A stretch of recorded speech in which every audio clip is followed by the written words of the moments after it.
Hi everyone. Welcome to the channel. Now in this video, I will show you and tell you how to change your Instagram username. Please subscribe to the channel.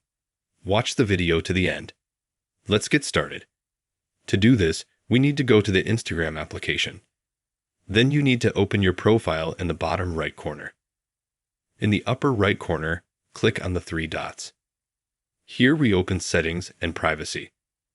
Next is Meta Account Center. Here we open Profiles. Select Instagram. Name, username, profile, and avatar. Select username. And in order to change it, we click and add letters or underscores or dots. And after we change it, we click Done. After that, our username will be saved in the new format. If you help them like this video, you can put a like.